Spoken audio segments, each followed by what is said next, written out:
Today, I'm sitting down with longtime friends, founders, and parishioners of St. Spyridon to talk about the history of our parish. And I'm excited for this conversation. I'm here with my friend Steve Chacho, Jon Tschetter, and Maria Tschetter.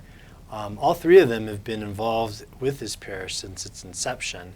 And we know that there are many, many others that also have been part of this journey since its beginning, who've contributed sacrificially to the growth and the establishment of our community. But couldn't fit everybody in the room. So today, hope to have just a short conversation with these three and introduce, maybe you're new to our community or maybe you're a long-term member, but to introduce and reintroduce you to our history and some of the milestones, challenges, miracles, and opportunities that we face. So Steve and Jon and Maria, I said I would hope to have a conversation with the three of you about this community and what it was like to start this parish. And I think one of my first questions, and really any one of you could start, I'd love to hear about some of the challenges that faced you when you began St. Spyridon's. Go ahead. There are many challenges. First and foremost, for me and probably my wife Maria too, is taking on this church and starting this church was going to be a commitment, but it also took away from our commitment to another parish in Denver where my kids were involved. Right. And that was a hard thing and a decision. And there's been a price that Maria and I paid as a family and my kids paid as a family making that decision. So that personally for me was probably one of the biggest challenges. Yeah, it's a sacrifice, right? Mm-hmm. You guys were driving down to St. Catharines. I happened to start my ministry there, so knew the parish well. And then to decide that, you were going to start a community here and no longer drive down to a place where you had friends and family and godchildren. It's a big commitment. And my kids had the connection with the spiritual life, which was tough up here when we're just starting. Yeah. How about you, Steve? What were some of the challenges? So for us, we had just moved here from Chicago in 1999. I got transferred with HP. So we were tired of driving to Cheyenne, to Denver, to Boulder. Right. And when the bishop basically asked if there was any interest in forming a church in northern Colorado, it was Fort Collins at that time. It turned out to be northern Colorado, Loveland to be more specific. We were all for it, but we had no idea just how hard it would be. So they gave us a list of 102 families. And we thought, well, this is a slam dunk. You just start calling 102 people, right. We ended up with 14 dedicated families. So six founders are on the documentation, but 14 families for a couple of years, kind of sustaining the church and doing what it took to make it what it is today. Yeah, and if we go back in time and you say, okay, you arrived here in 99, and at that time there wasn't a Greek Orthodox parish in northern Colorado. So your options were drive 50 minutes north to Cheyenne, St. Constantine and Helen, drive 50 minutes south to St. Peter and Paul, or even further down in the metro area, right? Right. That's a lot of driving back and forth. It's not sustainable. Right. But I wanted to go to something you said. You got a list of 102. 142. 142. And plus the phone book, plus the phone. Okay. Basically, people who had showed up in Boulder, any of the Greek Orthodox churches in the Metro Denver area, they captured those names and they had us basically call them and thought. So you cold called them. Cold called them, yeah. So are you interested? Cold called, and we ended up with about 14 out of the 140. So plus the phone book, but I don't even remember how many of those there were. It's like 10%. Yeah. Very small. So 6 founding families. 14 dedicated. But 14 families. that came. I wish I could name them all right now, and I apologize if you're watching this that we didn't name you, but there were 14 dedicated families. Right. Maria, those 6 founding families, then you mentioned, Steve, the 14. What time frame are we talking about? What time frame are we talking about? Those 6 families that first established and signed the charter. What year are we talking? I believe it was 2002 that the official documents were recorded, but we were not officially in the Archdiocese yet. I think we had our first service in November 2001, didn't we? November 25th on St. Catherine's Day, yeah. Because it was the year your mother passed away. So November 25th, 2001, Uh-huh. first service, but you weren't yet a recognized community of the Archdiocese. We weren't recognized for quite a while after that. We were still a mission church. You know, Father Luke Ewell came up here and asked if we wanted to do it, and sort of gave us a little bit of direction and said, here's Father Peter, and he sort of left, and so we were sort of left to our own devices to try and figure it out. You know, I think a lot of people don't realize that within the Orthodox world, you know, it's not as if you can just say, well, let's just start a church, you know. Right. I mean, that's not something that Americans are used to hearing. It's like, if you want to start a church, you know, incorporate and start a church, but within Orthodoxy, you have to be granted a charter and given permission by the local hierarch. So as you guys are getting started, it's really just permission to have liturgies. And You need a priest, a dedicated priest, even a supply priest is how we started, you know, 2 Sundays a month, $300 a service, basically from the collection box. You know, we basically started with $128 and $300 a week just through collections from the community. $128. That's what, yeah, That's I have the first financial report. I'm not going to pull it out. Yeah. $128. That was the first collection, so we were short. I think I might have kicked in the other $100. Okay, so wait, this is better. So you get a supply priest, and I know that the supply priest that the metropolis, the bishop, assigns you, there's a cost associated. So at the time it was $300. You pass a tray that first service, you get $128. Right. So you're short $272. No, $172. Yeah, you pull Yeah. out of your pocket. Right, Yeah. to pay that first supply priest. Father Peter, was he the first Father supply Peter. priest that you had? And he was great because he was loving, practical, and Brief. well, basically loving and practical. Yeah, yeah. And Father then- Peter, for those people who don't know him, I mean, he was a priest up in Cheyenne. He had a full-time career as an engineer for the Department of Transportation in Wyoming. And when he retired from that, you know, out of his own time, he would drive down and hold services for you all. Right. But this is all pre And bring his grandson to be the altar boy. Exactly. This was- Taylor Olson. Yeah, we were still mission church. I don't think it was till June the following year, but that first service, we were in a flower shop, and the altar was essentially where your desk is, and over here was Evangelina and Angela, and they were setting up coffee as we're doing the liturgy. You remember that, Steve, Maria? Paul's Yeah. School of Floral Design. It's a little noisy. Angela's shop. Yeah. So you're in a warehouse. No, we were in the No, flower we were shop. in the flower shop. In the flower In a shop. school. In a They school. were a So this is the one off College, Yeah. off It 287. was a different one, but off of College in a strip mall. Yeah, I don't remember which strip mall, but a strip mall. We moved all that. We had to move all Yeah. the education tables out of the way and set up a few chairs, and on the tables they were making coffee for. And if you had to use the restroom, you had to go through the altar. Yeah. So wait till It the was end of the behind service. the I altar. forgot Well, about no, that. No. little Oh. kids didn't wait till the end Oh, of the they would- service, they would- so. So the setup, the space that you're in that first service is how big? A couple of these rooms maybe at the most, 2 of these Something rooms. something Like that. 15 by 20. Small space. Probably. 300 square feet. Okay, 200 square feet. You got a priest, for which you didn't have enough money to pay the first time. You've got his grandson as your altar boy. You've got a bathroom behind the altar. We also had a chanter and an organist, I believe, at that time. Oh, the bishops? Gunter and Nicoletta, yes. So you had one chanter, you had an organist, And I think Ted actually helped. and Ted came down, Ted Cheyenne. McCrease. Mhm. He lived in Okay. Cheyenne at the time. You know what's so amazing about that first service was how excited everyone was just to have a service here, and we didn't have to drive to Denver or Cheyenne, and everyone was pretty excited. And so how many people were there? 20 maybe? Maybe 20 at the most. Yeah, yeah. So that's what other obstacles? So I'll just say what I found challenging was the diocese gave us guidelines of what to do, but they didn't give us money, and they really didn't give us much. Right. So we were kind of on our own. And, I mean, they gave us the list, they gave us guidelines of what we had to do, milestones, we met the milestones, but they didn't fund us, like you hear about these other churches, like, Yeah. you know, they get funded, and we were Yeah. kind of expecting that, and I mean, we learned the hard way, we didn't get that, we had to do it all ourselves.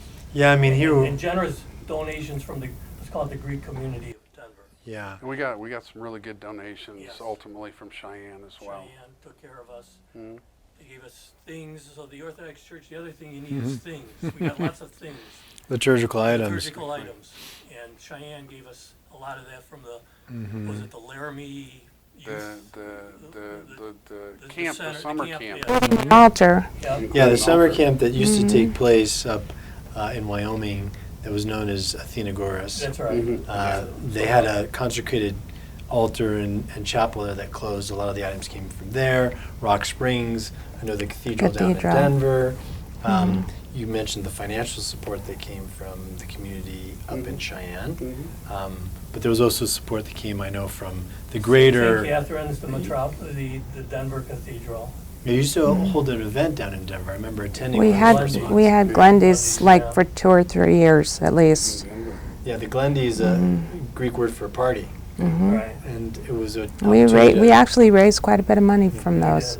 The other challenge was keeping everyone excited. I mean, we had the first service and it was exciting, but when we, realized what we were up against and what it was going to take, I think the big challenge was keeping everything excited. And Steve and I had many conversations, and he came and goes, I don't know. He was a little bit down. He goes, I've gone through the whole entire phone book and Greeley phone book, and there's not enough Greek-sounding names in there to make a church. So Yeah, back when you had phone books. but yeah, so it was keeping everyone's attitude, or it was just good that not everyone got down all at once. And he So, always talked us off the ledge, Father Peter. yeah, he would always bring us back around. Talk back. So you get a charter. What was the year again? I want to say it was probably June of 2002. When did you go back to Chicago? It was right before. 2003. So So it was. if I remember correctly, we did not become part of the diocese till the first official council, which you were president of. So it would have been 2003, 2003. maybe Yeah. 2004. Mhm. That first council, we were granted to be, we were brought into the archdiocese Yeah. of the parish. As a parish. Otherwise, we were a mission church For two plus years. 3 years. Yeah. Yeah, so for 2-3 years you're operating where you're in the warehouse, and then I think at some point you moved to a chapel attached to St. Luke's. Yeah. Yeah, so we went from the flower shop to the Oh, warehouse. so it was flower shop first. Yeah, flower shop, Warehouse. Warehouse, that was an interesting place. So but, it's set up, take down. yeah, we made it work, and then St. Luke's was set up, take down until we went to 5th Street, and Steve and I would go, we had one of those Rubbermaid carts. Yeah. Two-level Rubbermaid carts. We had all the liturgical, pieces and stuff, and we'd bring it out, we would set it up for Father Peter, and after we were done, we'd take it back, and it was in the office with the priests of the Episcopal Church. It was in the corner of their office on a gray Rubbermaid 4-wheel cart. So you're in the flower shop, then you're in a warehouse, and then you go to St. Luke's. Mm-hmm. And St. Luke's, which is still up in Fort Collins, by Warren Lake, Stover. right, off Stover, they had a side chapel. It wasn't the chapel, it was the original church. Oh, it was the original church that you guys were meeting in. Mhm. So at that point, you're still in this sort of temporary, you get a priest a couple times a month, it's Father Peter, he's driving down, and you've got all of the liturgical items in a Tupperware that you're storing in the parish priest of St. Luke's office. Yeah. So you're showing up before they have services on a Sunday? I can't remember, they used to have two They had services, two so services, we'd so show we up were between between. first. Oh, so you're in between. So they've got a morning service, a mid-morning service, Yeah. and St. Spyridon's, and you're not even named at this point. No. Mhm. You're just the Orthodox community of Greek Orthodox Church Of of Northern Colorado. okay, Greek Orthodox Church of Northern Colorado. You've got a supply priest twice a month, and As by long this as it's time- not snowing. as long as it's not snowing. Yeah. Steve and I would have to And, show up. And put a sign on the door. Yeah. Closed. oh, you put a sign on the door. Yeah. No church today No church. due And to snow. Their main church now is built around the original church, so I it was see. all connected. Okay. So when they're coming into church, they're like one of the main doors was along Right the there. back corridor. So yeah, people were always checking in and seeing what's So what going you on. guys are So, doing. yeah. Right, so you'd set up, you had to be done probably in about an hour and 15. You'd tear down. Would you even have time for a fellowship hour, or Yeah, we had that. Yeah. So they had a huge hall. would and you we go would- over and have coffee in, right? And Coffee Yeah, and donuts. Coffee Okay. and donuts, Nothing very more. simple. And then they Simple. were very generous. They didn't ask for money. We gave them like $200 a service, but they didn't ask for it, so we Mhm. donated it. Mhm. Their assistant pastor was formerly a Greek Orthodox person. Yeah. Became an Episcopal pastor. Uh-huh. So he kind of helped broker this relationship. Yeah. And the main pastor was from St. Augustine, no, not St. Augustine, somewhere in Florida near Tarpon Springs. So he was familiar with the Orthodox Community, religion. yeah. He just couldn't understand what was going on. But Okay. he really liked Orthodoxy. He had spent time in Russia. He'd grown up in Florida. So your monthly expenses are roughly $1,000. If that. Yeah, you have Yeah. you supply priests twice a month, $300, Service. and Yeah. $200 Coffee each and time. The donuts. coffee and the donuts. What types of, Maria, just in your memory, what type at that time? Okay, you're having services twice a month. Obviously, community led. You're having to support the ministries, the organization, administration. Any memories from just what was going on behind the scenes between services and how you were organizing yourself and what you were doing?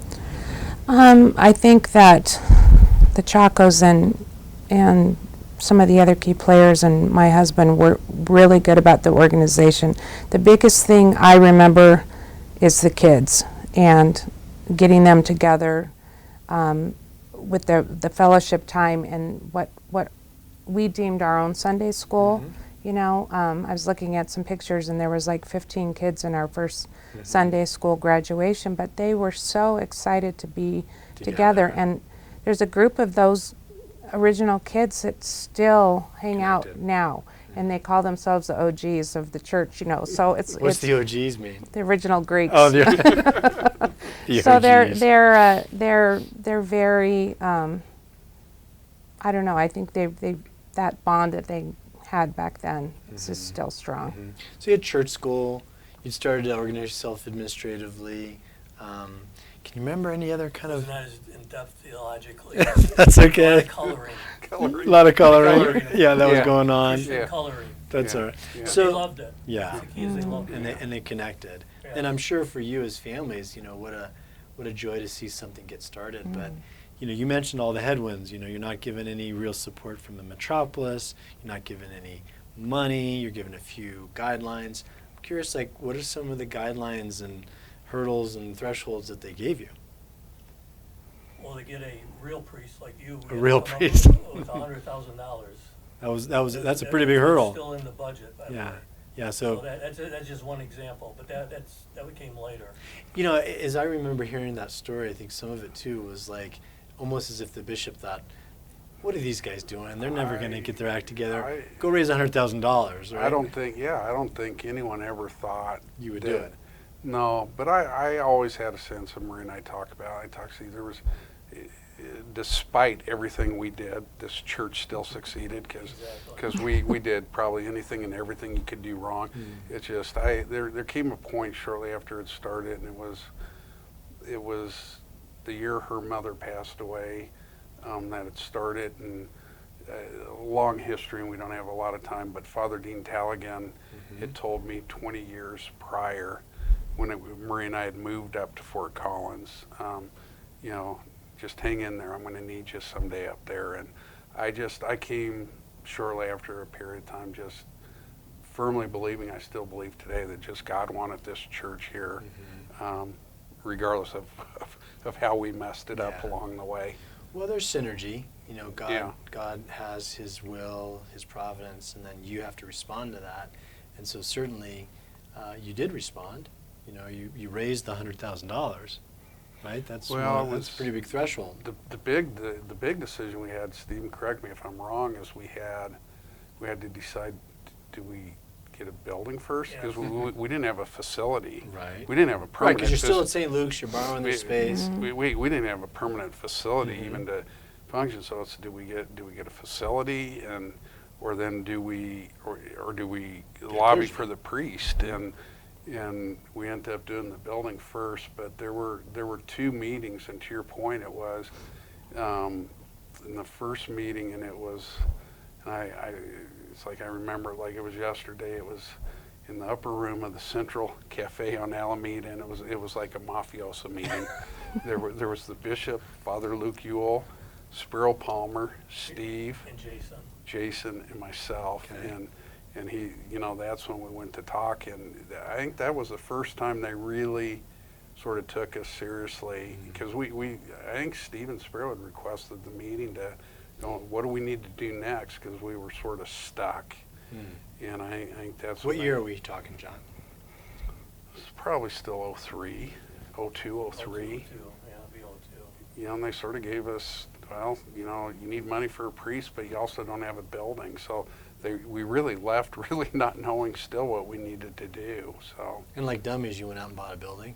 Yeah. Guess we need a building, so we'll go buy one. Yeah. And then the next meeting was at the Metropolis Center. There were 2 meetings that I attended, and you were there, Kathy was there, Jason, and this one we went back and we had the audience of the Metropolitan, Firewood Fuel again, Isaiah, and I think at that point they knew we were pretty serious. And So when did you buy that building on 5th Street? 2004. Maria, 4. yeah, 2004. Well, I said like a dummy, you go out and buy a building because it's like, you know, there's this beautiful part of the story, as I understand it, that, you know, you would get some direction, maybe not complete direction, from the Metropolis, and then you didn't know any better, so you'd go do it. Say, okay, well, go get a building. So you buy. So you're at St. Luke's, still borrowing their chapel, and you buy your first home on 5th Street in Old Loveland. yeah. Needed a little bit of work. Need Yeah, a need a little lot of work, but So this is 2004, Mhm. and the purchase price for that building was, I think, around 230,000. 219. 219. How did you come up with 219,000? 219,000 stuck in my sticks in my head. Does that sound right? I think it was right around 210. Yeah. How did you afford it? You know, we had We might have had 29 Families by and- then. Uh-huh. we I think we kind of capped out at 30 before you guys came up. Okay.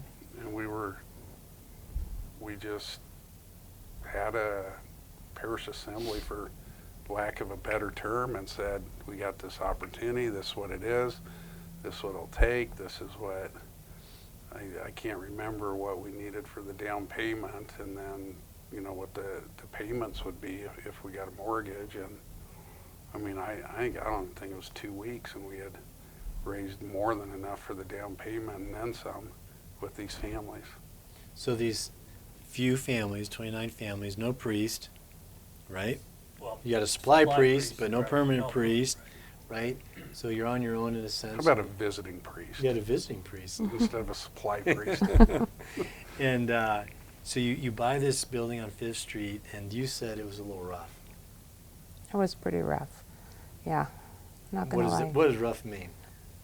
Well, Latrines? it made it. No, Outside. well, yeah, Outside. latrines outside, yeah, but it made this all what we were here before look like a palace. So, Mhm. yeah, definitely. I mean, the giant stuff behind the altar, and yeah, it was interesting to say the least. To say the least, and to see everybody that pulled together Yeah, to complete that renovation was something else. Really The cool. bathroom were 2 glorified sandalettes in the back alley, hooked up to the sewer. She wouldn't even go in them. So, but it was, when we went to the Metropolis, was like that. It was, we would go down and he would give us directions, and it was like the Wizard of Oz. You know, we'd go and get some directions, we'd leave, and then, you know, 2 months later we're back knocking on the door, going, okay, we did that. What next? Now what? Mhm. I think it's pretty hard for people to picture, given where we are today, the amount of effort, the struggles, the headwind, all the different things that came about. And really, when you purchase this building on 5th Street with the 29 families, and as you said, it's a little rough, it's got latrines, it's no central air, old heating system, it's really kind of a historic building. As I remember, you had to shore up the floor just even to handle the weight of the altar. You had a fellowship hall that was, you know, maybe 3 times the size of this room, right? No classrooms, no offices. It's not like you had a bunch of iconography on the walls and anything like that. But you all did the work to remodel it. You were telling a story about pulling out the latrines with your truck. So you rigged up a rope and They were gone. you just tore them out. Just ripped them right out. But you guys did the remodel on the inside as well. We did everything. My wife did more than me, I'm not that handy, but the people were very dedicated. They did the work themselves at the point. Yeah. Very little got hired out, and John led it with his construction background. Mm-hmm. So it was manual labor, basically. Yeah. And it was Sweat equity. Sweat equity, exactly. And we were there every night, and because when we bought that, we were shooting to hopefully have it ready for Pascha that spring, but we didn't get in until June. So you There's buy too it much. in the summer of '04? I want to say the fall, maybe of 04. Late summer, early fall. Is that? '04. Yeah. And after you buy it, you put your sweat equity in, and you're in the building by June of '05. And had your first service in there in June We of had a 05. better turnaround than we did here at this with a professional contractor. Whoa! What am I? No, she's saying you had a better turnaround at Fifth Street, and You know you what are I a mean. professional But contractor. But you were working with volunteers, okay. right? Volunteer, I had a volunteer workforce. Yeah. Yeah, you So did. we had lucky. I remember there was a big deal about the carpet at some point. Oh my Oh. goodness. There's a little carpet drama. The carpet drama, but Mhm. so at this point, do you have a name? No. Still don't have a name. Still don't have a permanent priest. You've got Mhm. Father Peter, who's sacrificially driving down when it's not snowing. I think by then we were up to 3 times a month, weren't we? When we went to Fifth Street. Yeah, three maybe, and eventually 4 eventually. Right. Well, I remember 2 because I started filling in Yeah, for yeah. 2, 3, depending.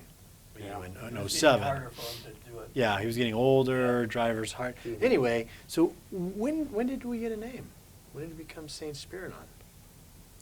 October 2005, renamed to St. Spyridon Orthodox So Church. so June, you move in, you have your first service in Fifth Street, and then in that fall, how did you get the name? Vote.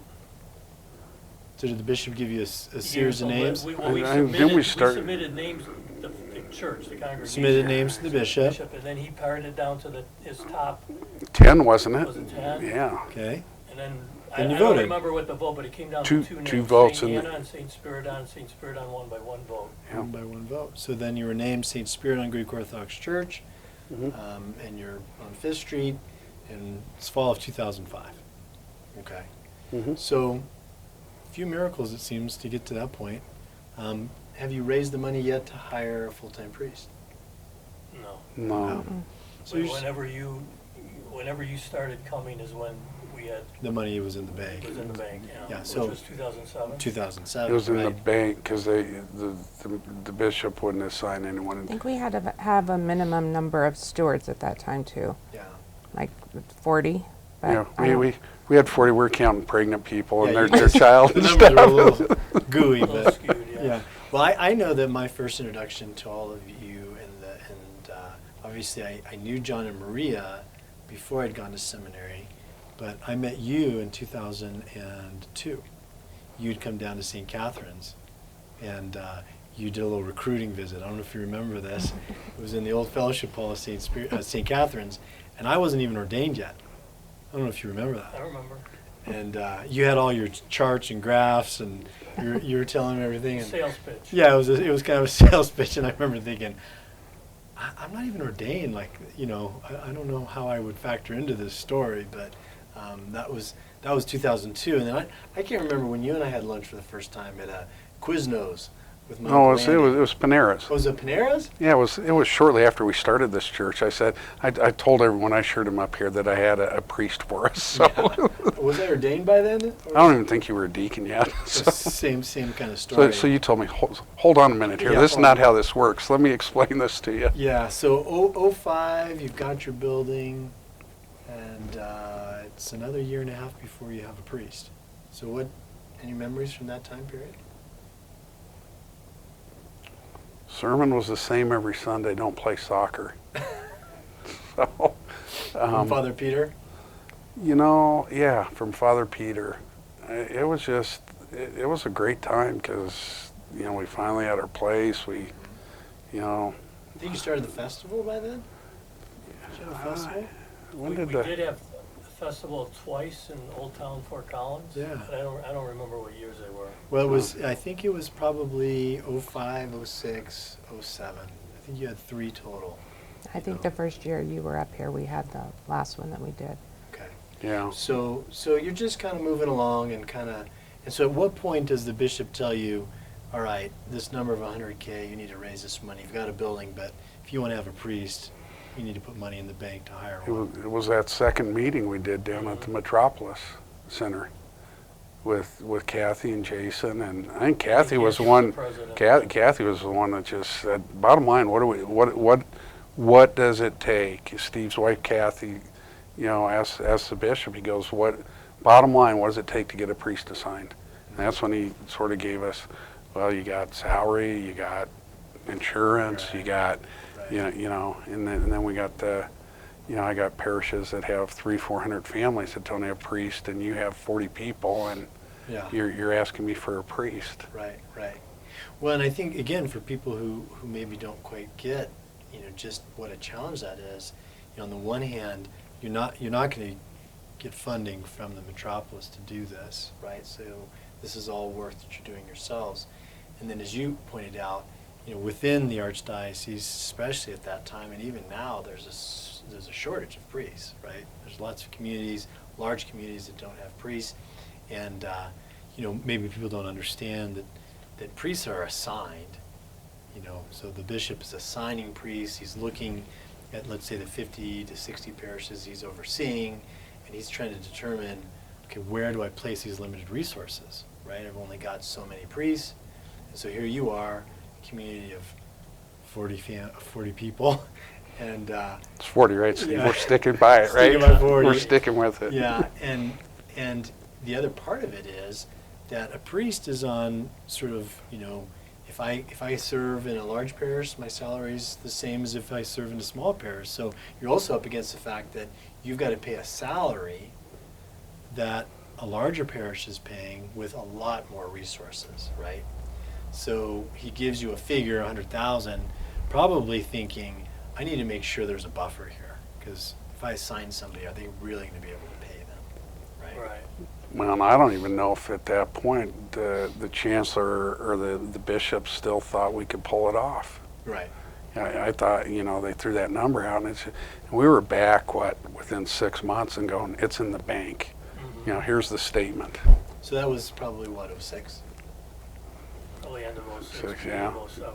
Yeah. So when you came, then when did you So I was, I'd had the contact with you in '02, and shortly thereafter with you, John, and I was serving at St. Catherine's. I was there from 2002 to 2007, and backstory to that was the bishop had tried to assign me several times to large parishes within the metropolis, and I kept telling him, I'm not interested. It's not what I want to do. And he said to me, well, no one ever tells me no.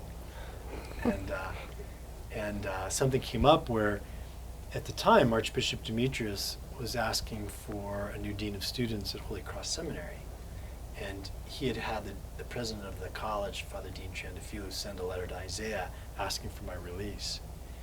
And I remember Isaiah came to me, and he was rather upset that I was being released to the archdiocese. But I had already started talking to him about the idea of coming up here, and so then to be honest with you, I called Father Nick out in Boston. I said, I don't really want to come to the school, but could you rescind that letter? And he said, yeah, I think I could. So I went to Isaiah at that time, and I said, I'd really like to go up to that parish in northern Colorado. And he said, well, we got this problem with this letter. And I said, well, if that letter goes away, could I go? So he said to me, are you trying to broker a deal? Are you trying to cut a deal with me? So then in January of '07, I wasn't yet assigned, but there was an understanding between the bishop, myself, that was the direction I was going to head. So St. Catherine's, which was still paying me my salary, was loaning me out to St. Spyridon's initially one Sunday a month and one day a week. So I started coming up here every Tuesday, and we did Bible study. and then I would come up here once a month on Sunday to do services. And we'd go to lunch every Sunday after service. I didn't have a lot to do. So, But that was where I started. I wasn't officially assigned till August of '07. Okay. So when I first came up, that was the start of kind of in my head, all right, this is where I'm headed, this is where I'm going, this is where I'm going to start digging in terms of full-time ministry. So we're into '07. At that point, I'm coming up every week on Tuesday. We start a Bible study. And I also remember that the first ministry that I wanted to get started in the parish was actually our Philiptos, our Friends of the Poor chapter. And I think Maria Michelle served was as the first president. Yep.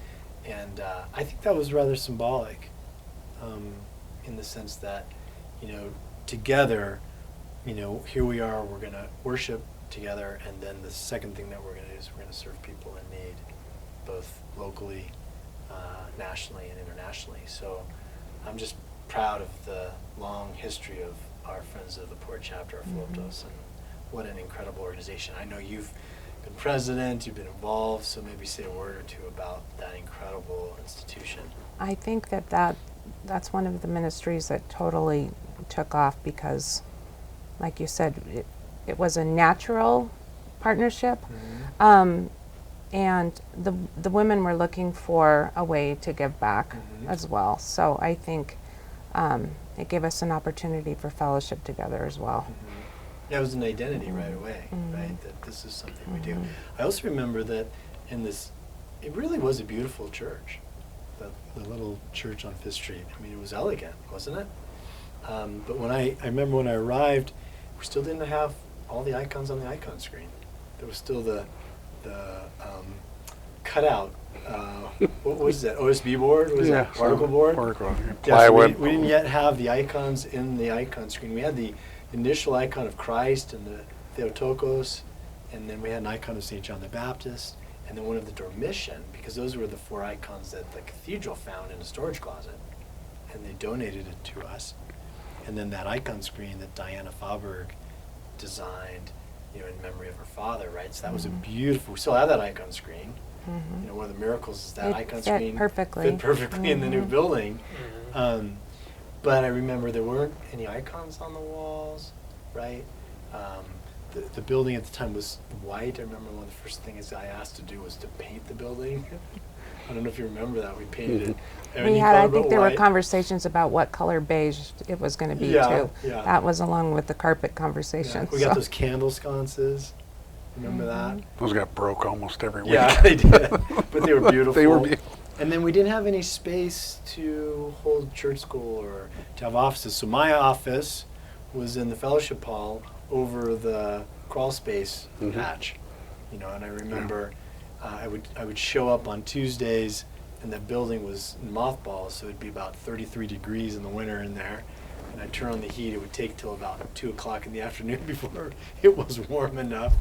But then we really quickly not only started to see some growth, but I started coming up more than once a month on Sundays. I started coming twice a month. And that was, as I remember, Steve, that was when we definitely, no matter what, had 4 Sundays. Every Sunday there was a liturgy. Right. And there was something going on Tuesdays. We started to have some classes at night. We did an intro class to Christianity.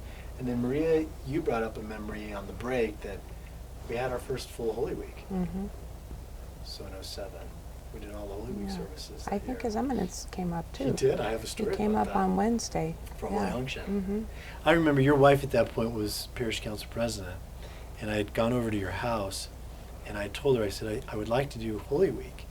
And I remember Kathy's reaction, like, what are you talking about? Like, how about just do Good Friday and Vigil? And I said, oh, no, let's do the whole week. And she was like, okay, but Father Evan, like, chanters, altar boys, like, who's going to come?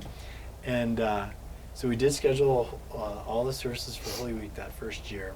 And I think was that the year I asked you guys to do a barbecue? Or was that the following year? The following year. The following year. So we didn't do the barbecue that year, which has become a part of our community's tradition. But the bishop came up for Holy Unction on Wednesday, and I remember the church was pretty full, probably over 60 people. In that old church, that was full, right? But most of the people that came weren't Orthodox. I remember the Orthodox members were trying to sort out what to do with them, and we ended up with 2 lines. I don't know if you remember this.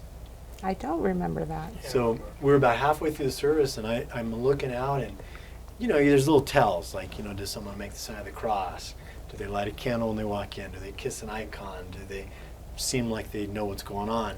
And I could just kind of tell that there was a lot of people in church that day that didn't seem to know what was going on. So I leaned over to the bishop and I said, I think there's a fair number of people here who aren't Orthodox. We're going to have to do something to anoint them with unction. And he looked at me like, what? So we had 2 lines. He did unction and I did... You had oil. I just did oil from the altar. Oil, yeah. Yeah, I just did the lamp that was in the altar, and I said, okay, I'll anoint people. And, I remember that. and my line was a little larger than his line. It's part of Kind of being like Sundays practical. now. Right. Huh? Like Sundays now. Yeah, like Sundays now. Sometimes I seem to give more blessings than I even distribute the Eucharist. But so, 07 August, I get assigned full time, and the community at that point, we started getting underway with all sorts of ministries, right? Besides, building up the church school, we had Philiptos, we started doing Wednesday fellowship nights, intro classes. I started making house visitations and just getting out in the community and meeting people, but it still wasn't easy, was it? No. I didn't know if we were going to make it. I don't know what your guys' feelings were at that point. Can you go back in time and remember in 07, the fall, you were just happy you finally had a priest in a church and you called it good? We kind of turned it over to you, and that was we needed the right priest, and you were the right priest. No, thank I mean, you, Steve. that was huge. I mean, so St. John Chrysostom basically says some priests say their parish is their universe. Mm-hmm. The universe was your parish. Yeah. And that's a huge difference of the way you look at things. Yeah, that gives us an opportunity. We've talked about the history, we've talked about some of the challenges in those early days, but I'd like to talk about some of the core values and guiding principles that you guys had in mind, because I think a lot of those things are still with us. Yeah, let me just read something. So it was the vision of the original parish. So it's to start an American Orthodox mission parish under the auspices of the Greek Orthodox Archdiocese of America, metropolis of Denver, with its mission to establish and grow a church community in northern Colorado that embraces and teaches the Orthodox Christian faith in the Byzantine style of worship. In summary, to create a unique American Orthodox church with a Greek flavor of philoxenia, or in English, hospitality. This powerful combination would appeal to Greek Americans and other cradle Orthodox Christians familiar with the Byzantine style of worship. But more importantly, its focus would be on their children, non-Orthodox family members, non-Orthodox friends, and non-Orthodox neighbors in northern Colorado. And I think we still hit that. Yeah. Mm-hmm. When I hear that statement, one of the things that really stands out to me is this open stance to the community around you. That you weren't going to be closed off. You weren't going to be parochial. You weren't going to be focused solely on your ethnicity or your culture, but you're going to be focused on the faith and sharing the faith. With Greek hospitality, and that is huge. Yeah, philoxenia. Yes. So, that's amazing you'd say that. So I met with 2 new people to our community today. At a mid-morning appointment, and then I went and did a house blessing. And one family just arrived here in July. Another family's been here about 6 months. And I said to both of them, I said, how are you doing so far? And they said, I can't believe how well we've been welcomed. So you're right, Steve. And I see that with the new members of all the new people that come. That has been maintained. The welcoming, the love, the hospitality. Yeah. That has not changed. Yeah, that's not changed. And that's huge. Well, I want to get to some of these other core values and principles. So what other thoughts do you have, Maria, about some of the core principles and values that guided you in the beginning and still guide you? I think that the faith in each other has been huge. If we didn't get along with the Chacho family and all of those original families, I think it would have been really difficult. But seeing the faith that others have put into the generations as they come into the church is huge too. And I think that sharing that faith, not just our spiritual faith, but the belief that St. Spyridon has performed all these miracles for this little church is huge. He truly is a wonder worker, and he doesn't stop. Yeah, it's very true. He's powerful patron. He's very powerful, very powerful. I never had a doubt that we would succeed. Yeah, for sure. So you talk about the faith that we had in one another. Obviously, this desire to have your faith here in northern Colorado to share with others. That's sort of this vertical reality, but then that horizontal element of really having faith in your brothers and sisters in Christ who are standing with you. Exactly. And that's certainly been a challenge in this modern world, right? To stay connected and remain a community. And the larger you get, the more differences you're going to have, right? But that core belief that we're going to be a family, a spiritual family. Yeah. So Jon, any of those memories about core values and guiding principles that you want to share? Yeah, a couple. Like Maria said, and Steve pointed out, like the welcoming the whole Greek. Yeah, I mean that's huge and stuff. But also in that original core group too, there was never, everyone worked together. Like Maria said, there was never a power struggle or people were like, trying to lead or go this way or sort of dominate the whole thing. It was, everyone was in this and we were all rowing in the same direction. We never, I can't remember any time that we had people that were really, opposed or, with issues or when we had these discussions. So, and then the other one was, and it was from, when we started, my only contacts were the people at St. Catherine, and, I called and leaned on, some of my friends down there, particularly my good friend Andy, and he just drove it home like it was no tomorrow. Don't go into debt. And we always ran this parish until I think we came here debt free. And I mean, the debt we have right now is the little bit that we do have is the first time, and that should be our goal, and it should still be one of our guiding principles is the people of this parish and how we have the numbers to raise the money and pay it off. But that we didn't take, because everything we did, we did debt free. We were never stressed out. We didn't worry about how are we going to pay the priest, how are we going to pay the mortgage or pay this or pay that. I mean, because we had that building paid off in less than a year. So it's paid off when I arrived. Yeah, so I mean, not having to worry about the financial aspect let us and you, when you got here, do and lead us spiritually, as opposed to you worrying about, am I going to get paid next week? Yeah. That was a huge guiding principle. Yeah. Yeah. Well, those are good things to know. Anything else, Steve? Well, in addition, going with what Jon was saying, we basically lived in our means. So we don't have a dome. Yeah. We can't afford a dome, we Right. don't get a dome. Maybe Right. people wanted a dome, but we couldn't afford a dome. Right. So we don't have a dome because we couldn't afford it. We lived within our means to keep within the budget that Jon was talking about. Yeah, yeah. Well, I know, so, getting here in '07 and there came a point where we realized we needed to put a little addition onto the fellowship hall, and we did that, and we accomplished that, and we paid that off. We raised the cash, and we built a couple little rooms and a little storage basement, and I had an office, if you want to call it that. It was very small, but it worked. And we continued to grow and see people joining us. I mean, eventually, I just have to mention it, remember Mary Henning of blessed memory. Yes. And she came to me one day, this was maybe about 2 years in, maybe like '09. And at that point, we were maybe seeing 60 to 80 people on a Sunday. And she said to me, Father, we're going to outgrow this church. We need to start a building fund. And she handed me a check for $10,000. I remember at the time thinking, boy, what foresight. But really? We haven't really totally filled out this building yet. But it wasn't too long after that, by 2010, 2011, we had remodeled the sanctuary. We took out that little room, we added some more seating. It became kind of like a circus car, We were shoehorning people in there, Sometimes we'd have 120 people. I remember we had 227 once inside that little building for my son's baptism. which was insane. It was like people hanging from the rafters. And the other thing that was, I would go there. I remember on a summer Sunday, and I'd turn remember that swamp cooler that was up by the altar? Yeah. And you'd have to shut it off to be able to hear the sermon or the singing, and then the temperature would just climb like crazy. Or, we didn't heat the building because we lived within our means, and that altar is solid granite. So I'd get in there and that altar would be like 42 degrees.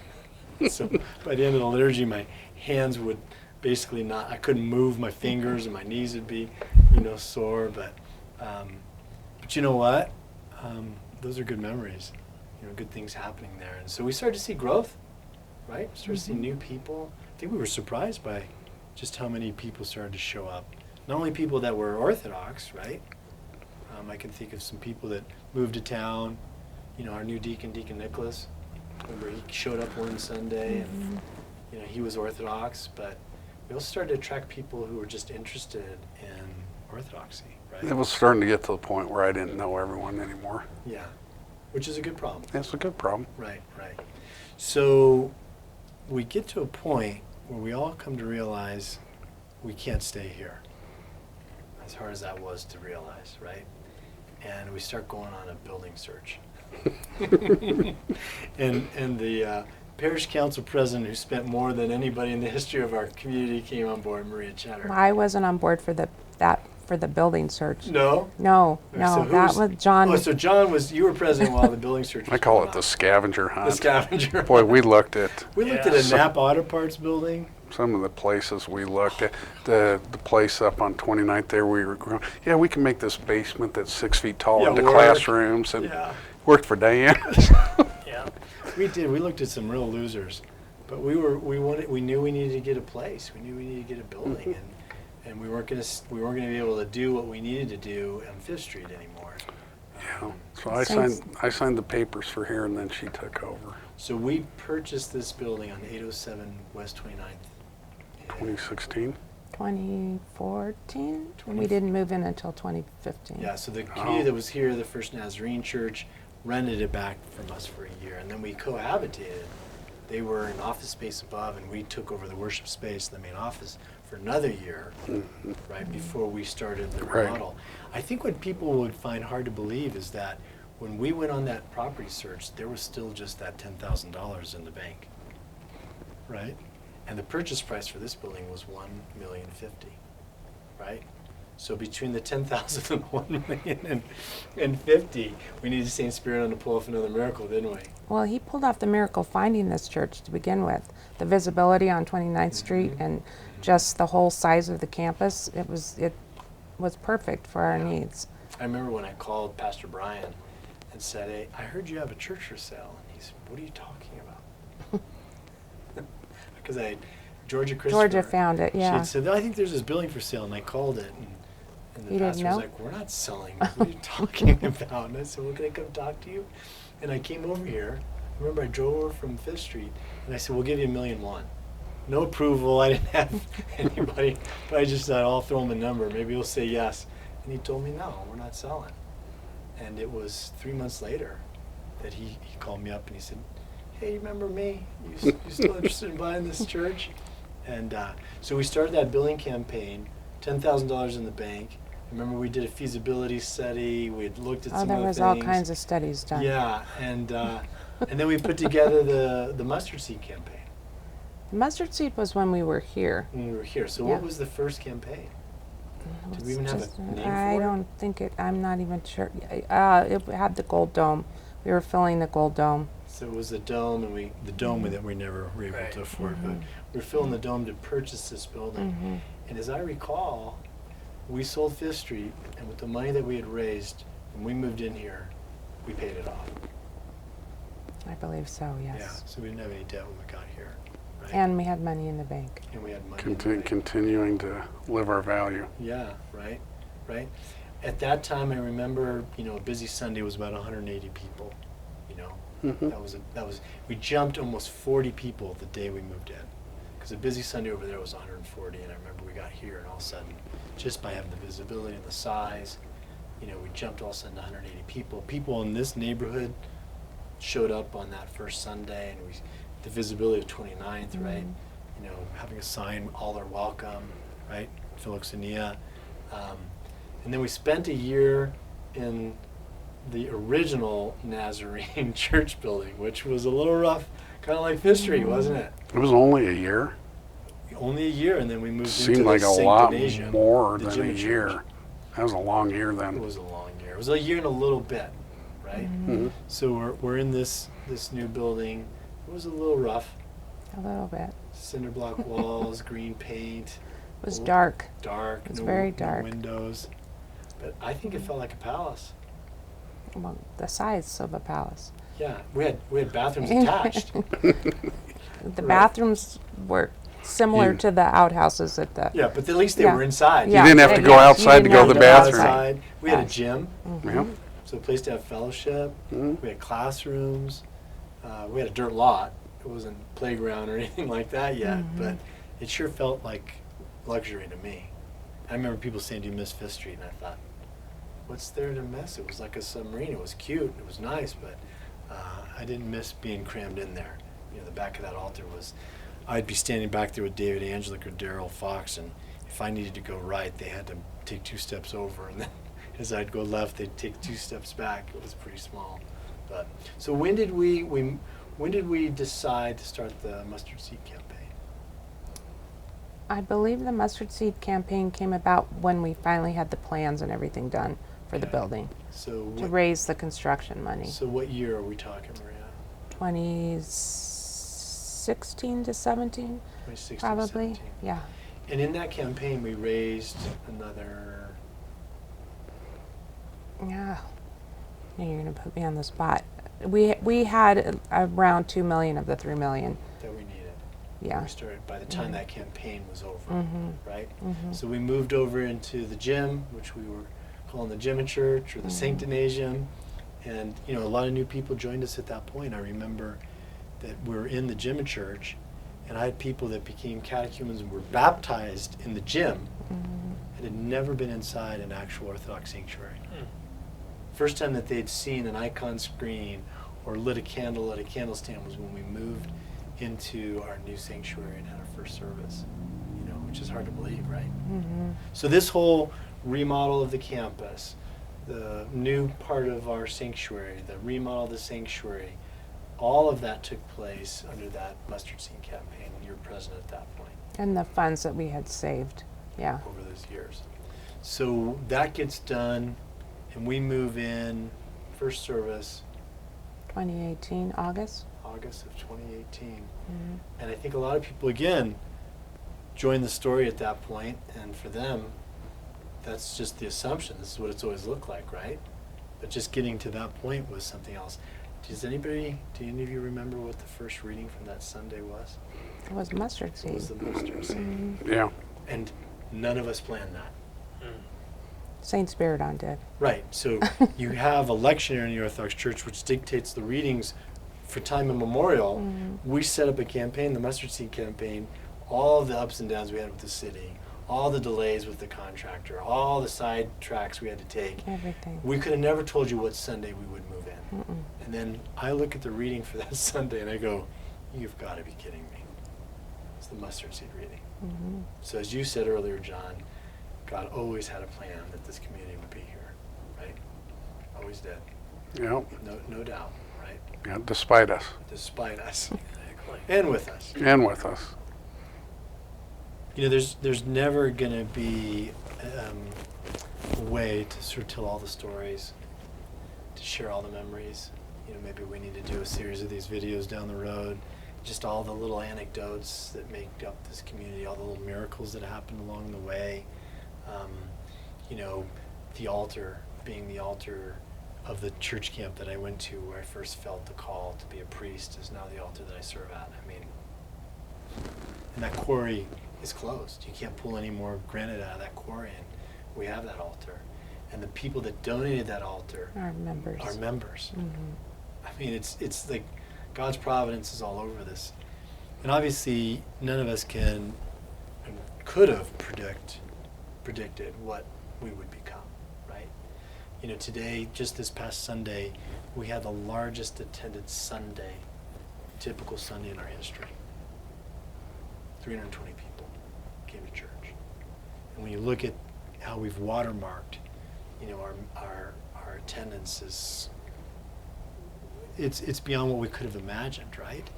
We've got Father Gabriel with us now. For a decade, we've had Father Deacon Mark Odell. We added Deacon Eugene, Todd, and just this August, on your feast day, August 6th, the Transfiguration, we added Deacon Nicholas Stefanovich. 5 clergy. You know, look at our ministries. I mean, we have a ministry booklet that's 40 pages thick. Mm-hmm.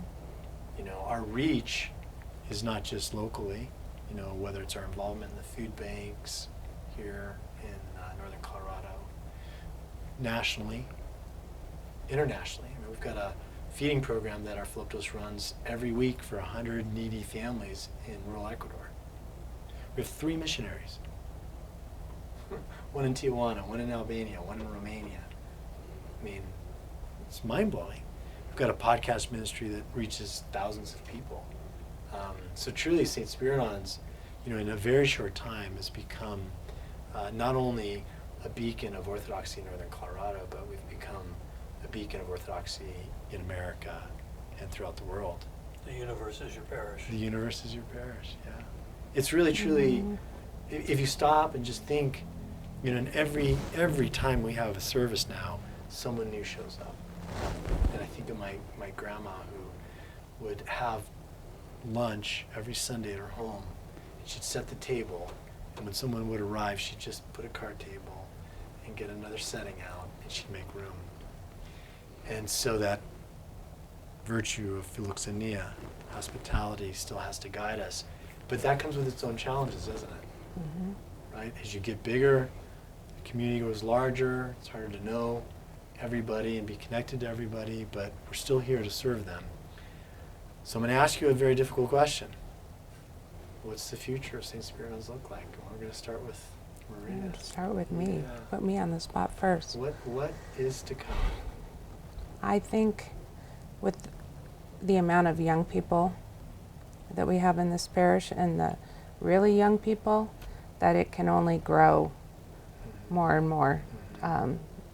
More churches, different areas.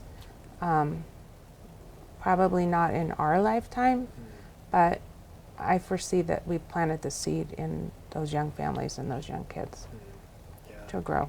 to keep growing. Mm-hmm. What do you think, John? Well, I don't know. That's a loaded question. I do see the amount of youth that are in here. It's just amazing. It's time for, I think, we really need some of the youth to step up. It's Be not involved. be involved Carry and the torch. take some ownership. Yeah.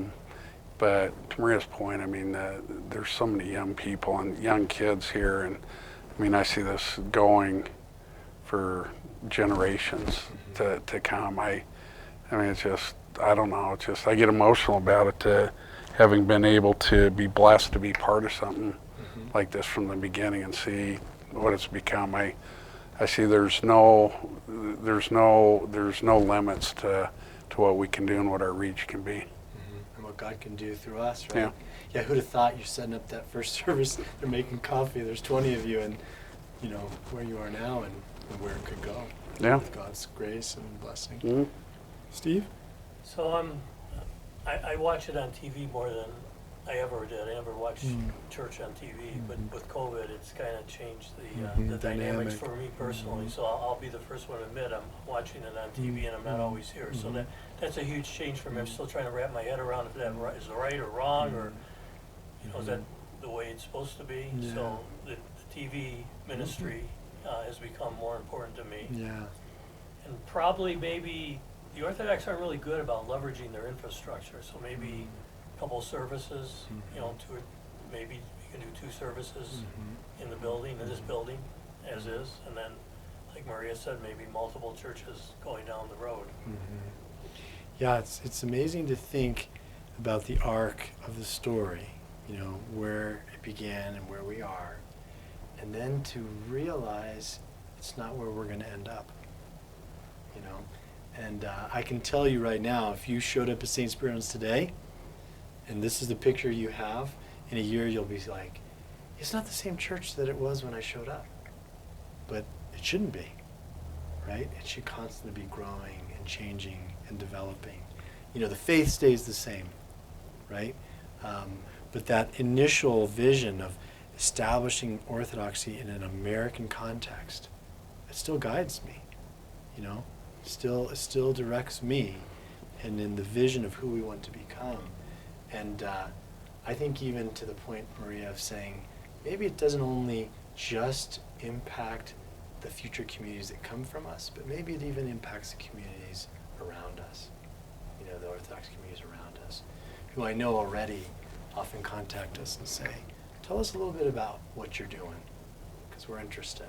And that goes for communities that have been around for decades, that have a longer history than us, and quote unquote more established than we are. But I want to thank you, Jon and Maria, first for your longstanding commitment and that sacrifice that you mentioned at the beginning. Where would we be without those sacrifices? So thank you, and to your children for all the time, talent, treasure. Steve, to you as well. Thanks for coming down in 2002 and speaking to a young seminarian about coming to Northern Colorado, and to your wife, who was the first president that I served under. We have to say thank you, too, to all those who've joined in the story. I mean, you can't see it behind the scenes here. Nolan's working, Nolan Brown and Matt Kramer in the other room, and they've joined the story of St. Spyridon. There's people, even in the last month, last week, today, meeting with somebody new tomorrow, who have joined our community of St. Spyridon's. We're glad you're here. We're happy that you found a home here. And we know that the truth of our faith and the love of our Lord and Savior Jesus Christ is evident in this community and through him. And we know that your path towards him and salvation is assured here at St. Spyridon's. But I'm going to challenge all of you, my good friend Jon Tschetter. All of us have to take ownership and stewardship of this great resource and this great gift that we've been given. That ownership needs to be sacrificial. It does require us to give of our time and our talent sacrificially. It can't just be the 20%. It's got to be the 80%.